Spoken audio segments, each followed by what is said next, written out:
আবারও নজর রাখবো সুপ্রিম কোর্টের শুনানির দিকে। শান্তিপূর্ণ প্রতিবাদ চলবে, অর্থাৎ আরজিকর কাণ্ডের প্রতিবাদে শান্তিপূর্ণ প্রতিবাদ চলবে। শান্তিপূর্ণ প্রতিবাদ নিয়ে কোনো কিছু হস্তক্ষেপ করতে পারবে না রাজ্য, শান্তিপূর্ণভাবে প্রতিবাদ চলবে। এর আগেও আমরা দেখেছিলাম মঙ্গলবার শুনানিতে যে বিষয় উঠে এসেছিল, যেখানে জাতীয় টাস্কফোর্স যে গঠন করা হয়েছিল সুপ্রিম কোর্টের নির্দেশে, সেই জাতীয় টাস্কফোর্সের যে বিষয় দেখার কথা, যেখানে শান্তিপূর্ণ প্রতিবাদে বাধা দেওয়া যাবে না।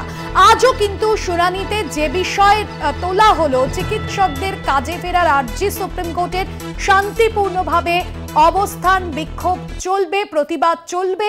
শান্তিপূর্ণ প্রতিবাদে কোনো রকম কোনো হস্তক্ষেপ করতে পারবে না রাজ্য, এমনটাই সুপ্রিম কোর্টের শুনানিতে আজ স্পষ্টতই নির্দেশ দেওয়া হয়েছে। শান্তিপূর্ণ প্রতিবাদে বাধা দিতে পারবে না রাজ্য, এমনটাই সুপ্রিম কোর্টের তরফে আজ শুনানিতে উঠে এসেছে।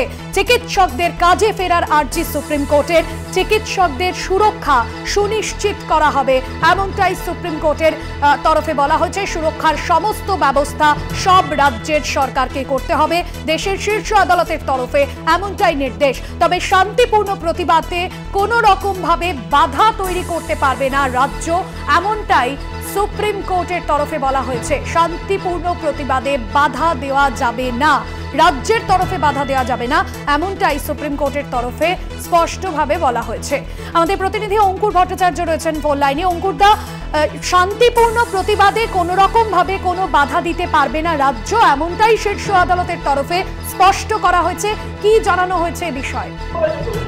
এখানে চিফ জাস্টিস অফ ইন্ডিয়ার পক্ষ থেকে বলা হয়েছে যে একটা শান্তিপূর্ণ যদি কোনো অবস্থান বিক্ষোভ চলে, সেখানে রাজ্য সরকারের, রাজ্য প্রশাসনের পক্ষ থেকে কোনো বাধা দেওয়া যাবে না, কোনো শাস্তিমূলক পদক্ষেপ করতে পারবে না রাজ্য প্রশাসন। তবে একই সঙ্গে আজকে সুপ্রিম কোর্ট নির্দেশ দিয়েছে যে এই যে সমস্ত আন্দোলনকারী চিকিৎসকরা এখনো পর্যন্ত তাদের কর্মবিরতি চালিয়ে যাচ্ছেন, তাদের কাজে যোগ দিতে হবে এবং এই বিষয়ে সাধারণ মানুষের যে সুরক্ষা, সেই বিষয়টির দিকে নজর দিতে হবে রাজ্য প্রশাসনকে।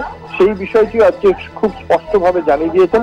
এইখানে যেটা বলা হয়েছে যে ন্যাশনাল টাস্কফোর্সও চেষ্টা করছে এবং এখানে যখন ডাক্তাররা কাজে ব্যাক করে যাবে, তারপরে এই বিষয়ে পরবর্তী সপ্তাহে সুপ্রিম কোর্ট শুনবে, তার আগে কিছু শুনবে না। এবং এখানে এই বিষয়টি বলা হয়েছে যে কোনো মানে বিপরীত পদক্ষেপ যে সমস্ত ডাক্তাররা প্রতিবাদ জানিয়ে যাচ্ছেন তাদের বিরুদ্ধে নেওয়া যাবে না। সুপ্রিম কোর্ট খুব স্পষ্টভাবে আজকে এই বিষয়টি জানিয়ে দিয়েছে এবং এখানে এটাও বলা হয়েছে যতক্ষণ পর্যন্ত ডাক্তারের বিষয়টি রয়েছে তখন তাদেরকে প্রথমত কাজে ব্যাক করতে হবে। অর্থাৎ কাজে ব্যাক করাটা কিন্তু অত্যন্ত জোর দিয়ে বলা হয়েছে সুপ্রিম কোর্টের পক্ষ থেকে।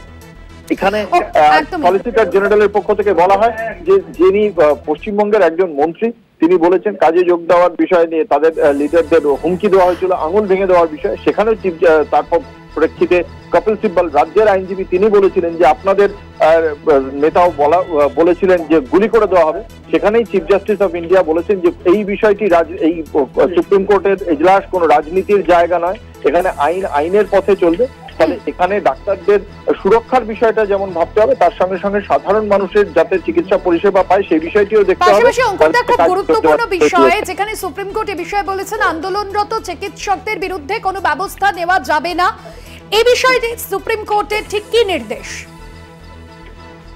তারা যদি শান্তিপূর্ণ আন্দোলন করে তাতে রাজ্য সরকার তার উপর কোনো বাধা দিতে পারবে না, তাদের উপর শাস্তিমূলক পদক্ষেপ করতে পারবে না। একথা যেমন শীর্ষ আদালত বলেছে, তার সঙ্গে সঙ্গে শীর্ষ আদালত এটাও বলেছে, নির্দেশ দিয়েছে কার্যত যে যাতে এই যে চিকিৎসকরা যারা আন্দোলন চালিয়ে যাচ্ছেন তাদেরকে কাজে যোগ দেওয়ার নির্দেশ দিয়েছে শীর্ষ আদালত। ফলে এই বিষয়টি অত্যন্ত তাৎপর্যপূর্ণ, যাতে সাধারণ মানুষ চিকিৎসা পরিষেবা পান সেটা নিশ্চিত করার বিষয়ে যে সুপ্রিম কোর্ট যথেষ্ট সংবেদনশীল, সেই বিষয়টিও আজকে সুপ্রিম কোর্টের এই পর্যবেক্ষণ থেকে খুব স্পষ্ট। কারণ আজকে দিনের শুরুতেই যখন মামলা শুনানি চলছিল তখনও আমরা দেখেছি chief justice of India DY Chandrachud আজকে তিনি বলেছিলেন যে হাসপাতালে গিয়ে তার আত্মীয়র জন্য তাকেও একটা রাতে মেঝেতে শুতে হয়েছিল। ফলে হাসপাতালের চিকিৎসা পরিষেবা যে কোন জায়গায় রয়েছে সে নিয়ে উদ্বেগ প্রকাশ করেছিলেন তিনি, এবং তারপরে তিনি প্রাথমিকভাবে যে আর্জি জানিয়েছিলেন একেবারে শুনানির শুরুতে যে চিকিৎসকরা যাতে কাজে যোগ দেন, তাদের শান্তিপূর্ণ আন্দোলন চলতেই পারে, কিন্তু চিকিৎসা পরিষেবা না পেয়ে যে সমস্ত মানুষগুলো বঞ্চিত হচ্ছেন তাদের বিষয়টিও যে একজন চিকিৎসক হিসেবে তাদের মাথায় রাখা জরুরি, সেই বিষয় করিয়ে দিয়েছিলেন চিফ জাস্টিস অফ ইন্ডিয়া। এই মুহূর্তে চিফ জাস্টিস অফ ইন্ডিয়া এটাও বলেছেন যে কোনো শাস্তিমূলক পদক্ষেপ করতে পারবে না রাজ্য সরকার এই আন্দোলনরত চিকিৎসকদের বিরুদ্ধে, কিন্তু একই সঙ্গে এটাও স্পষ্ট চিকিৎসকদের যে কাজে যোগ দিতে হবে সেই বিষয়টিও জোর দিয়ে জানিয়েছেন চিফ জাস্টিস অফ ইন্ডিয়া। ধন্যবাদ জানাবো।